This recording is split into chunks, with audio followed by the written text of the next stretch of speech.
Bismillahirrahmanirrahim. Assalamualaikum warahmatullahi wabarakatuh. Baik, pada kesempatan kali ini kita akan coba melihat bagaimana sih sifat dari cermin cekung, cermin cembung, terus kemudian ada lensa cekung dan juga di sini ada lensa cembung. Nah, kita akan melihat ya bagaimana sifatnya. Oke, sifat itu pada dasarnya kebagi menjadi dua, yaitu ada sifat konvergen, yaitu mengumpulkan cahaya, dan juga sifat divergen, yaitu menyebarkan cahaya. Oke, nah sekarang ini namanya adalah cermin kombinasi, di mana bagian yang di sebelah sini namanya cermin datarnya, yang ini namanya cekungnya, dan yang di bagian di sini adalah cembungnya. Oke, nah sekarang kita akan coba lihat di sini bagaimana sih kira-kira sifat dari cermin cekung. Ya, kita akan nyalakan laser 3 sinar. Nah, ternyata seperti ini bentuknya. Ya, nah ini ya. Nah, ini ya, kira-kira seperti ini. Nah, oke. Ternyata bentuknya adalah seperti ini. Nah, kalau kita perhatikan di sini bentuknya adalah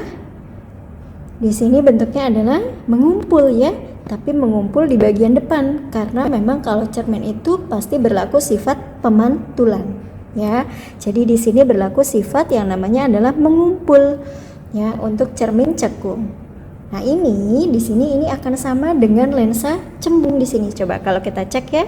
Jadi cermin cekung itu akan sama dengan lensa cembungnya. Oke, sekarang kalau kita cek di sini. Nah, seperti ini ya.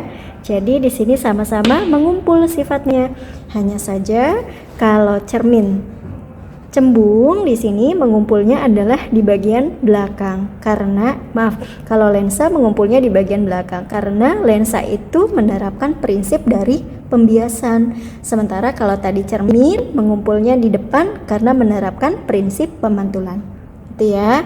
Oke, nah terus kemudian di sini bagaimana kalau cerminnya adalah cermin cembung? Nah, kalau cermin cembung ternyata di sini ini dia akan sifatnya adalah menyebar. Nah, menyebar bahasa lainnya adalah divergen ya, menyebar, tapi menyebarnya adalah di bagian depan karena cermin memakai prinsip dari pemantulan. Nah, sementara kalau kalau cermin cembung itu sifatnya akan sama dengan lensa cekungnya. Oke, sekarang ini adalah lensa cekung ya.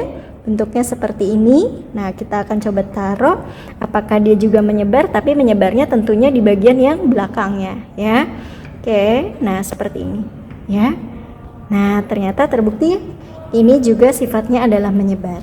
Jadi kalau begitu ketika lensa cekung itu sifatnya akan sama dengan cermin cembung ya. Tapi kalau cermin cekung di sini sifatnya akan sama dengan lensa cembung, gitu ya. Jadi di sini kebalikannya. Nah, di sini kita akan coba bandingkan lagi ya dengan lensa lain yang mempunyai jari-jari kelengkungan lensa yang berbeda. Oke, kita akan bandingkan sebentar. Ya, nah ini ya lensanya. Di sini saya punya dua lensa ya. Ini jari-jari kelengkungannya lebih kecil dan ini lebih besar. Jadi semakin gembung. Nah, semakin gembung seperti ini, jari-jari kelengkungan lensanya justru lebih kecil.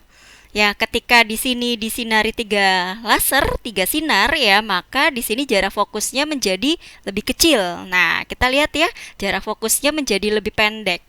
Ya, jadi ketika R-nya kecil, fokusnya juga ikut pendek. Nah, sementara ketika jari-jari kelengkungan lensanya itu lebih besar, ya, maka fokusnya juga ikut membesar. Ya, maka dari sini sebetulnya kan memang hubungannya adalah berbanding lurus. Ketika R-nya besar, maka F jarak fokusnya juga ikut besar. Ya. Oke, ya. Nah, jadi semakin gembung itu sebetulnya jari-jari kelengkungan lensanya itu malah lebih kecil, sehingga jarak fokusnya menjadi lebih kecil juga. Nah, oke, mungkin itu saja dapat saya sampaikan. Kurang lebihnya mohon maaf. Terima kasih. Wassalamualaikum warahmatullahi wabarakatuh.